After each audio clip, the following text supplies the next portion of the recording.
আওয়ামী লীগ খুব ডিজিটাল বাংলাদেশের কথা বলছে, স্মার্ট বাংলাদেশের কথা বলছে।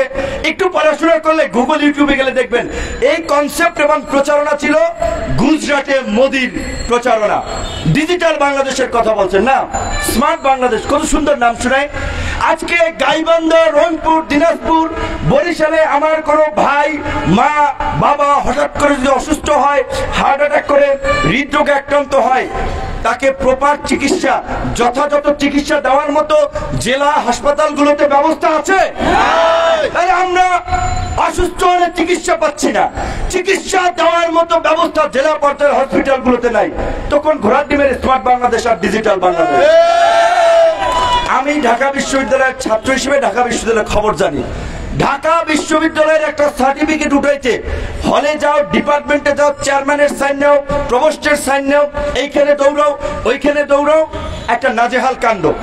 দেশের সবচেয়ে বড় পাবলিক বিশ্ববিদ্যালয়, যে বিশ্ববিদ্যালয়ের বলা চলে না হলে বাংলাদেশের সৃষ্টি হতো কিনা সন্দেহ আছে, সেই বিশ্ববিদ্যালয়ের এই অবস্থা, তাহলে অন্যান্য বিশ্ববিদ্যালয়গুলোর কি অবস্থা? যে কোথায় আপনার স্মার্ট বাংলাদেশ আর ডিজিটাল বাংলাদেশ? পাসপোর্ট করতে যান, আপনি যখন ভোটার এনআইডি আপনার হয়েছে, আপনার বাপ দাদার 14 গোষ্ঠী সমস্ত ডকুমেন্ট এনআইডির সার্ভারে আছে। পাসপোর্ট করতে গেলে তারপরে তো দালালকে টাকা দেওয়া লাগে, হয়রানি, নানান ধরনের একটা আপনার পরিস্থিতি। তো তাহলে কি এর ঘোড়ার ডিমের তোমরা স্মার্ট বাংলাদেশ করলা? হ্যাঁ, স্মার্ট বাংলাদেশ করেছো, ডিজিটাল বাংলাদেশ করেছো লুটপাট করার জন্য, বাংলাদেশ ব্যাংক থেকে রিজার্ভ গায়েব করার জন্য, শেয়ার বাজার থেকে শেয়ার বাজার লুট করার জন্য, এবং এই লুটপাটকে আড়াল করতেই এই স্মার্ট বাংলাদেশের গল্প শোনানো হচ্ছে। আমাদেরকে স্মার্টের কথা বলে বোকা বানাচ্ছে।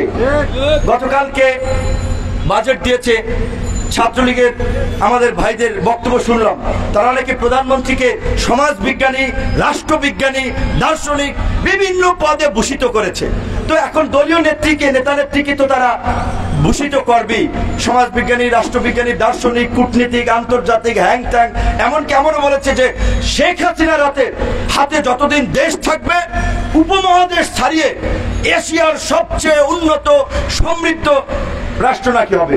অথচ এশিয়ার মধ্যেও যদি আপনি তুলনা করেন, বাংলাদেশের শিক্ষা ক্ষেত্রে বরাদ্দ সবচেয়ে কম, স্বাস্থ্য খাতে বরাদ্দ সবচেয়ে কম।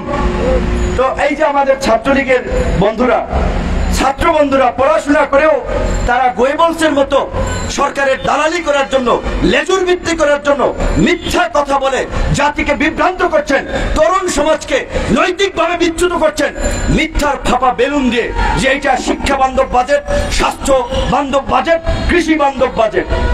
অনেক দিন ধরে আমাদের সর্বমহলের বুদ্ধিজীবীরা বলে আসছেন, বাজেটের ন্যূনতম 20% শিক্ষা খাতে বরাদ্দ দেওয়া উচিত বাংলাদেশের মতো একটা অনুন্নত এবং ওভার পপুলেটেড কান্ট্রির জন্য। এখন পর্যন্ত 53 বছরের ইতিহাসেও শিক্ষা খাতে বাজেট 12% ছাড়াইতে পারে নাই। গতবার ছিল 11.57, এইবার করেছে 11.88। তারপরে এই বাজেটে আপনি রিক্সা চালাইবেন, ব্যবসা করবেন, আপনার বাবা ভাই বাইরের দেশে ওই মরুর বুকে আপনার রোদে ঘামে বৃষ্টিতে ভিজে পয়সা ইনকাম করবে, দেশে পাঠাইবেন। এই বৈধ টাকা যদি ব্যাংকেও রাখেন, সম্পদও করেন, আপনাকে কর দিতে হবে। সেই করের মাত্রা সর্বোচ্চ সম্পদের ভেদে 30% পর্যন্ত। আর যারা সালমান এফ রহমানের মতো ব্যাংক ডাকাতি করবে, শেয়ার বাজার লুট করবে, ইসলামের মতো লুট করবে, কালো টাকা বানাবে, আজিজ বেনজির হবে, আজিজ বেনজিরের মতো সারা দেশে সম্পদের পাহাড় করবে, তাদের জন্য সরকার সুযোগ দিয়েছে যে ওরা পরিশ্রম করে, রক্ত পানি করে টাকা ইনকাম করে, এই জন্য ওরা গাদা, ওদের উপরে কর 30%। তোমরা চুরি চামারি করবা, গণভবনে কিছু পাঠাবা, এই বিভিন্ন বাহিনীর প্রধানদেরকে কিছু দিবা, তোমাদের জন্য কর কত? 15%। এই সরকার চোরকে প্রোটেকশন দেওয়ার জন্য, অবৈধ লুটেরাদের সুযোগ দেওয়ার জন্য এই কালো টাকা সাদা করার নামে মাত্র মূল্য 15% করে এটা সুযোগ দিয়েছে। এই সরকার ক্ষমতায় থাকার জন্য সংবিধানকে কেটে ছিঁড়ে এটা গণবিরোধী সংবিধানে পরিণত করেছে।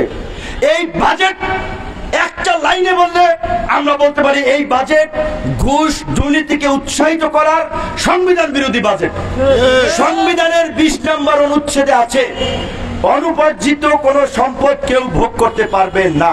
তাহলে এই যে 15% ঘুষ দিয়ে, আপনার কর দিয়ে, ভ্যাট দিয়ে, ট্যাক্স দিয়ে কালো টাকা যে সাদা করার সুযোগ দেওয়া হলো, তাহলে বাজেট দিয়েছেন অর্থমন্ত্রী এবং সরকার সংবিধানের বিরুদ্ধে গিয়ে বাজেট দিয়েছেন। এই সরকার সংবিধানের কথা বলছেন, ওই কারণে বলেন। একটা গল্প শুনেছেন না, যে একজন মাথায় টুপিওয়ালা ব্যক্তি বৃষ্টি দিয়ে যাচ্ছে ভিজে ভিজে, আর একজন সাধারণ পাবলিক ছাতা নিয়ে যাচ্ছে। পরে টুপিওয়ালা পাবলিক, আমরা স্বাভাবিকভাবে একটু নামাজ, একটু মানে হুজুর দেখলে তাদের প্রতি আমরা খুব পজিটিভ দৃষ্টিভঙ্গি রাখি। তো সে বলছে, ভাই আপনি কি বেকুব নাকি? আল্লাহর রহমত থেকে বঞ্চিত হচ্ছেন কেন? বৃষ্টির ছাতা দিচ্ছেন কেন? আল্লাহ বৃষ্টি দিচ্ছে, আপনি ছাতা ব্যবহার করতেছেন কেন? তো সে আপনার পরে ছাতাটা ফালাই দিচ্ছে, সে হাইটা আল্লাহর রহমত ভিজে ভিজে যাইতেছে। পরে আবার দেখে যে পিছনে তাকাইয়া যে বলছে সে ছাতিটা ব্যবহার করতেছে। এই সরকার প্রতারণা এবং এই কালো টাকা সাদা করার সুযোগ দিয়ে মূলত আলটিমেটলি দুর্নীতিবাজদেরকে একটা অসম্ভব রকমের সুযোগ দিচ্ছে। স্মার্ট বাংলাদেশের কথা বলে জনগণকে একটা ধোঁকাবাজি দিয়ে লুটপাটের রাস্তা তৈরি করছে। এই বাজেটের কিংবা যে কোনো ক্ষেত্রে সংবিধানকে সরকার একটা দোহাই দেয়। সংবিধান আছে, নির্বাচন নিয়ে বলেছে না, এক চুল পরিমাণে নড়া যাবে না। আর এই যে দেখেন, তাদের একটা বাজেট করতে গিয়ে সংবিধানকে তুড়ি মেরে সাইডে ফেলে দিছে। বিভিন্ন কার্যক্রমে তারা সংবিধানকে তোয়াক্কা করছে। হুজুরের মতো, যখন মানে ওই ভদ্রলোকের মতো, হুজুর তো না, এটা সাধারণ পাবলিক, যে বৃষ্টির সময় লোকজনকে বিভ্রান্ত করে তার ছাতারা নেওয়ার জন্য ওই কথা বলছে, আর পরে সে ব্যবহার করতেছে। তো বাজেটের ক্ষেত্রে তারা সংবিধানকে ফেলে দিচ্ছে, নির্বাচনে তাদের ক্ষমতা থাকতে হবে, তখন সংবিধানকে ব্যবহার করছে। আমি আপনাদেরকে বিশেষ করে যেটি বলছিলাম, যে 52, 69, 71, 90 সমস্ত ইতিহাসের আন্দোলন সংগ্রামের ছাত্র, যুবক, তরুণরাই রাজপথে বুক চিতিয়ে দাঁড়িয়েছে, তরুণরাই রক্ত ঢেলেছে, তরুণরাই সংগ্রাম করেছে। আজকের এই ফ্যাসিবাদ বিরোধী আন্দোলনেও তরুণদেরকেই রাজপথে নামতে হবে, তরুণদেরকেই রাজপথে ঢেউ তুলতে হবে। তরুণরা, যুবকরা আগাইয়া না আসা পর্যন্ত এই ফ্যাসিবাদের পতন হবে না। যুব অধিকার পরিষদকে, ছাত্র অধিকার পরিষদকে, এই গণ অধিকারী তারুণ্য নির্ভর সংগঠন, তাদেরকে বলবো, এই দুর্নীতি এবং দুঃশাসনের বিরুদ্ধে সারা দেশের মানুষকে সংগঠিত করুন। আজকে রিকশাওয়ালা ভাইরা মিছিল করেছে, এই বাজেটে নাকি চালের দাম কমবে, তেলের দাম কমবে, চিনির দাম কমবে। আলামত কিছু দেখতেছেন? এর আগে 3টে না 4টা পণ্যের দাম সরকার নির্ধারণ করে দিয়েছিল, আলু, পেঁয়াজ, তারপরে আরো কয়েকটা, ডিমের দামও যেই দিন বাইধা দিয়েছে তার পরের দিন এক এক বাজারে এক এক রকম ভাবে বিক্রি হচ্ছে। পরে মাঝখানে ওই মন্ত্রীকে বলছিল, আপনারা শুনেছেন, সেই 3 গোপাল ভাঁড়ের মানে 3 বলদা বন্ধুর গল্পের মতো 3 মন্ত্রী প্রেস ব্রিফিং এর আয়োজন করেছেন। সেখানে একজন মন্ত্রী বলছেন, জিনিসপত্রের দাম যদি জনগণের সহনীয় পর্যায়ে না থাকতো, জনগণ আন্দোলন করত।